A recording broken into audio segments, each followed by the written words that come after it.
Chapter 16. In the Mose Higgins ranch house, the single shot from Sam's sixth gun as he was attacked outside the window set off the dynamic that Sam had been watching build up inside. Ben Andrews stiffened at the sound as his finger jerked the trigger of his rifle across his knees. A steel-jacketed bullet screamed into the wall between Clarence Adams and Nate Ledbetter, and both men whirled on the young cowpuncher with drawn guns. "That's plenty enough from you," snarled Clarence. "Drop that rifle and put your hands up. You're under arrest."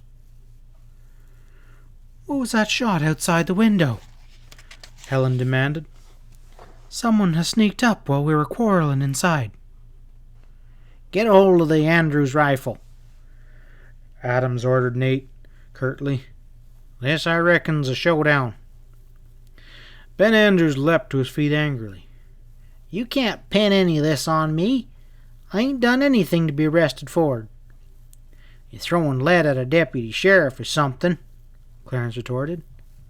"Well, I didn't mean that. I jumped when the gun went outside the window." "Well, you just was threatening me," Clarence reminded him coldly. "I said there's something mighty funny about the way you was acting tonight," the young puncher insisted. "It looks to me like you didn't care what happened to Helen after the gang carried her off." "I rode out here to rescue her myself," snarled Clarence. "Yeah, after midnight.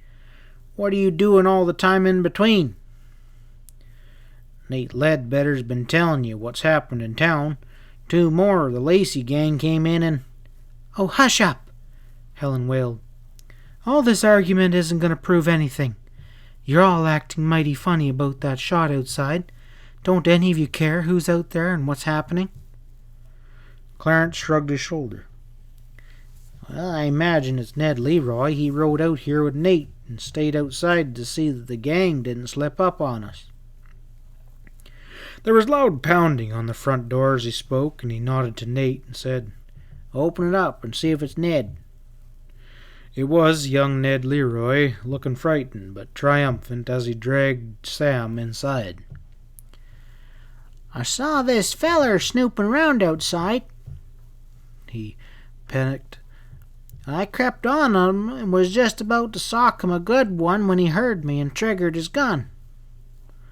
"By golly, it's one of those that was stayed back at the hideout," Clarence exclaimed.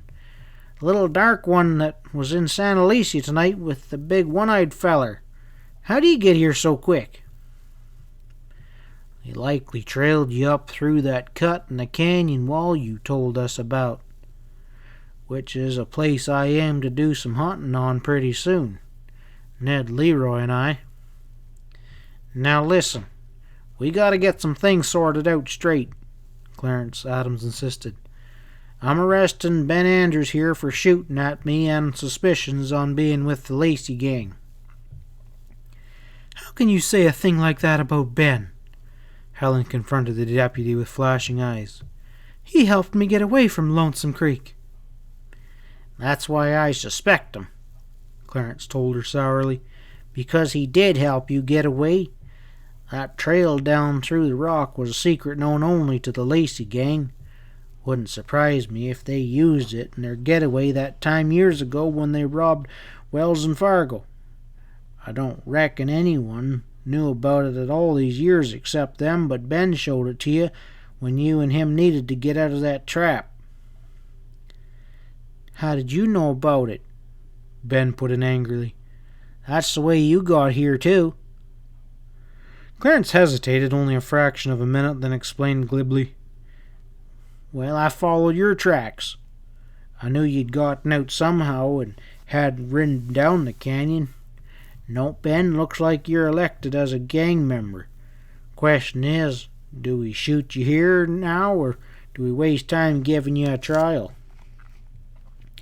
"I'll have something to say about that," Helen's put in suddenly. She stepped in between Ben and Clarence and flung out her arms dramatically. "I'm the one you should arrest. I showed Ben the way out of the canyon." "Oh, don't do that, Helen," pleaded Ben. "Don't tell them anything." But Helen stood with her chin up proudly and defied Clarence. Well, what are you going to do about it? You showed him the way? I don't believe it. You're here shielding Ben. You're in love with him. You always have been. Even when you're pretending to be in love with me.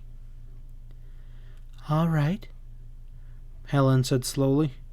I guess maybe I have been. I've always despised you, Clarence Adams, and I let you make love to me because, well, for Dad's sake. Because I thought it might help if he had a deputy sheriff for his son-in-law. But now Dad's gone, so I don't need to pretend any more. Clarence's sullen features took on an angry scowl. What are you telling us? What most of us have always suspected? That Mose Higgins was Jim Lacy, man? Was? Yes, that's just it. Way back when they held up the Wells Fargo stage near here. But Dad quit after that. He bought this ranch and settled down to live honest. And then a year ago, Jim Lacy found out where he was, and he's been pestering Dad ever since. I don't know just exactly what it was about, Helen added wearily. Dad never told me. Something about that old hold-up. I guess Lacy was threatening to expose him unless Dad threw in with the gang again, and Dad refused. The girl ended proudly. Well, we've guessed most of that, Clarence said impatiently. But about that passageway from the ranch down to the gang's hideout, how long you knowed about that? Well, just tonight. Dad never told me, not until he was dead. Told you about it after he was dead, did he? That sounds quite likely. It's true whether you believe it or not. It was in the cabin down there. Helen shuddered and her voice faltered, and then she recovered her voice and went on. The gang let me go and look at Dad's body. They were building a fire and paying no attention, and I found a folded piece of paper in his vest pocket. It was a penciled map showing both entrances to the passage, and I stuck it down into my dress until I had a chance to look at it better. That was just before Ben came along. We had driven the gang back into the cabin, and he told me there was another man taking care of the stranger who had escaped with, the one I had shot tonight thinking he had killed Dad. One of those feller's partners, I think. Clarence nudged the unconscious body of Sam with his toe. I expect all three are in it together. What makes you think now the other one didn't kill your dad? I know he didn't. Helen stared at him wide-eyed. He showed me how it couldn't have been him. Finding Dad's body in the cabin proved that. There wasn't time for him to take Dad there and get back as he did. How do you know? Snapped Clarence. You know it's a good hour ride round to Lonesome Creek. Well, sure, it's an hour ride around to Lonesome Creek, but not down through the passage there. He had plenty of time to shoot Mose and carry him down and through the passage to the cabin, and then get back here pretending to be dropping by innocent-like, which is what he did, I bet. Helen's face mirrored his confusion. I forgot about that, she faltered. That would have given him time, wouldn't it? But how do we know he knew about that way? Well, if he was one of Lacy's men sent here to get rid of Mose because Mose was in the way, it seemed natural that he supposed he knew about it. Anyway, that's the only answer. Then why did he act like he did with me? Helen demanded. He grabbed a gun and held them all off so we could get out of the cabin. And he kept shooting at them while I was saddling horses. That doesn't sound like he's in with them. Clarence's sneer became more pronounced. Looks like you figured out what he had in his mind. Even an innocent girl like you knows what an outlaw wants when he grabs a girl away from a bunch and carries her off by himself. A deep flush crept over Helen's cheeks as Clarence's hidden suspicion came clear to her. She trembled now as she recalled that moment at the corral when she had been so attracted by Pat Stevens, why she had practically asked him to kiss her. But he had refused, and why? Was he merely biding his time, gaining her confidence? Her cheeks burned like fire, and she hid her face in her hands and backed away from Clarence to a chair and dropped into it. After a moment, she said faintly, I don't know. I guess I'm not sure what's going on anymore. What are you going to do now?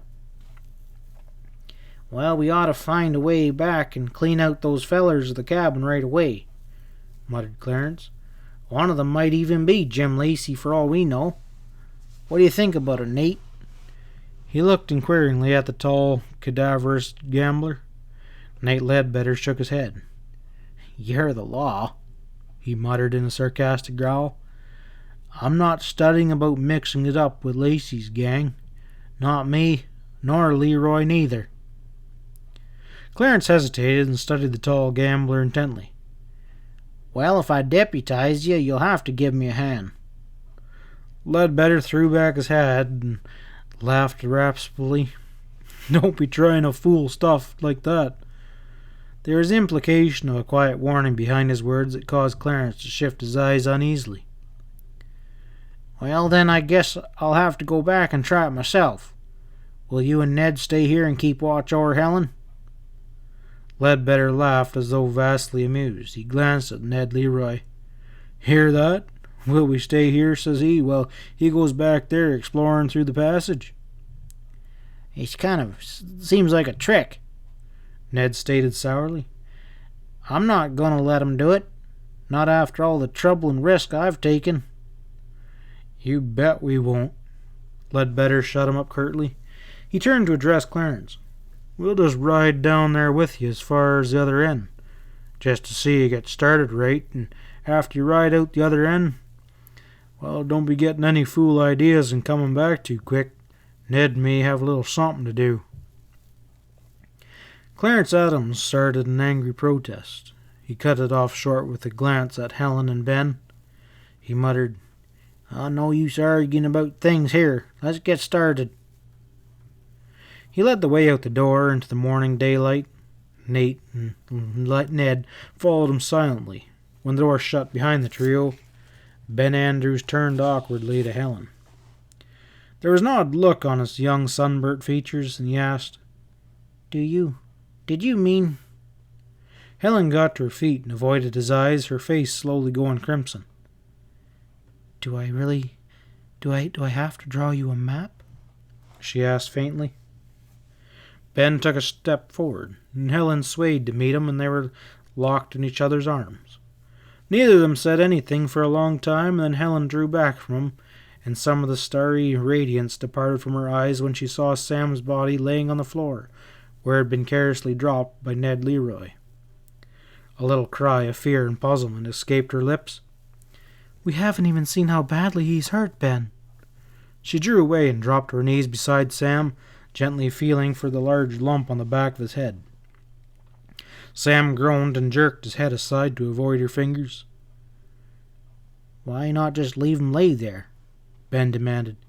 If he is one of the Lacy gang. I don't believe that he is. Helen looked up to him with tear-dimmed eyes.